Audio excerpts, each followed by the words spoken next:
قطر میں عرب اسلامی سربراہی اجلاس کا آغاز۔ وزیر اعظم شہباز شریف پاکستان کی نمائندگی کر رہے ہیں۔ وزیر اعظم شہباز شریف ایک روزہ سرکاری دورے پر آج قطر پہنچے۔ نائب وزیر اعظم اسحاق ڈار، وزیر دفاع خواجہ آصف اور دیگر وزراء بھی وزیر اعظم کے ساتھ موجود۔ اجلاس قطر پر اسرائیل کے حملے اور فلسطین میں انسانی حقوق کی پامالی پر غور کے لیے بلایا گیا ہے۔ پاکستان کے تعاون سے بلائے گئے اجلاس میں OIC ممالک کے سربراہان اور اعلیٰ حکام شریک۔ عرب اسلامی ممالک کے سربراہ اجلاس کا مسودہ بھی تیار۔ سربراہ اجلاس میں قرارداد پیش کی جائے گی۔ پاکستان قطر کے ساتھ اپنے تعلقات کو انتہائی اہمیت دیتا ہے۔ یکجہتی اور علاقائی اتحاد کے لیے وزیر اعظم نے 11 ستمبر کو بھی دوحہ کا دورہ کیا تھا۔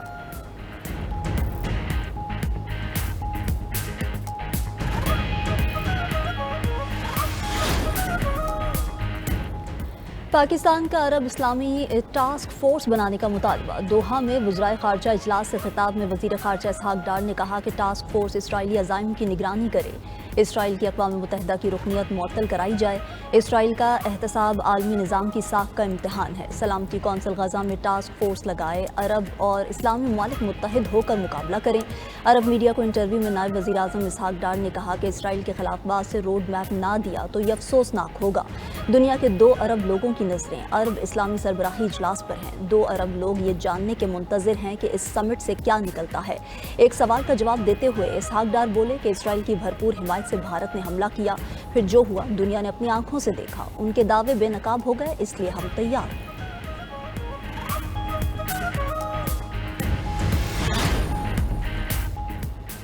صدر مملکت آصف علی زرداری کا دورہ چین جاری۔ شنگھائی میں کمیونسٹ پارٹی آف چائنا کے پہلے نیشنل کانگریس میموریل کا دورہ۔ صدر مملکت نے تاریخی شکمنترز عمارت اور نمائش ہال کا دورہ کیا۔ آصف زرداری نے تاریخی نوادرات اور ورثے کے تحفظ کو سراہا۔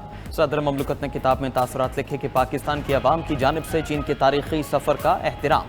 کمیونسٹ پارٹی آف چائنا کی یادگار کا دورہ اعزاز کی بات ہے۔ صدر شی جن پنگ کی بصیرت افروز قیادت نے دوستی کی رفتار کو تیز کر دیا۔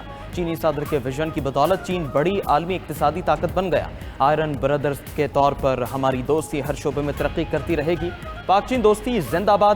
چیئرمین پیپلز پارٹی بلاول بھٹو نے کہا پاکستان اور چین کی دوستی بے مثال ہے۔ پاکستان اور چین نے ہر مشکل وقت میں ایک دوسرے کا ساتھ دیا۔ سی پیک علاقائی ترقی اور خوشحالی کا منصوبہ ہے۔ پاک چین دوستی کی میراث آئندہ نسلوں کو منتقل کرنا ہے۔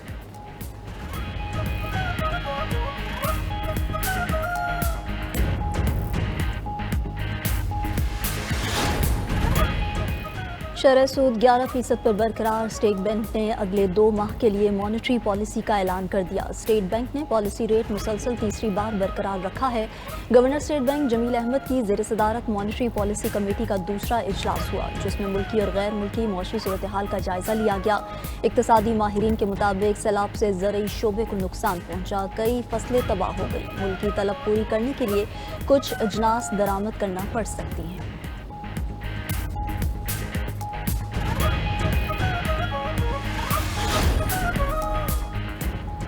دریا سندھ کے بیراجوں میں پانی کی آمد میں مسلسل اضافہ۔ دریا سندھ میں گڈو، سکھر اور کوٹری بیراج پر پانی کی آمد بڑھنے لگی۔ گڈو بیراج پر اونچے درجے کا سیلاب، پانی کا بہاؤ بڑھ کر 6,35,000 کیوسک ریکارڈ۔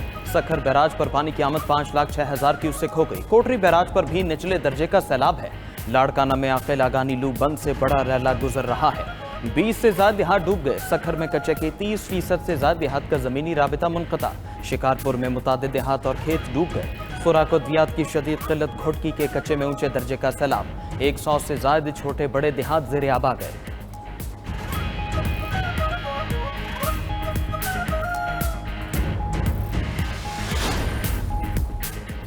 دریاؤں کا زور کم ہونے کے باوجود جنوبی پنجاب میں تباہ کاریاں۔ جلال پور، پیروالا اور شجاع آباد میں سب کچھ سیلابی ریلوں کی نظر۔ دھوندو بند میں شگاف بڑھ گیا، 400 فیٹ ہو گیا۔ درجنوں علاقے زیر آب، سینکڑوں افراد پھنس گئے۔ ریسکیو ٹیمیں متاثرین کو نکالنے میں مصروف۔ جلال پور پیروالا میں موٹر وے M5 شگاف پڑ گیا، پتھر ڈال کر بچانے کی کوششیں جاری۔ بہاولپور اور احمد پور شرقیہ میں بھی سیلابی ریلوں سے متعدد بستیاں زیر آب۔ صادق آباد میں نبی شاہ کے مقام پر زمیندارہ بند ٹوٹ گیا۔ چاچڑا شریف میں سینکڑوں فصلیں تباہ ہو گئیں۔ اوچھ شریف کے 25 دیہات پانی میں ڈوبے ہوئے ہیں۔ زمینی رابطہ منقطع ہو گیا۔ چک کہل، بڈانی، سرور آباد، اسماعیل پور، جھانگڑا شرقی، خیرپور ڈاہا شدید متاثر ہوئے۔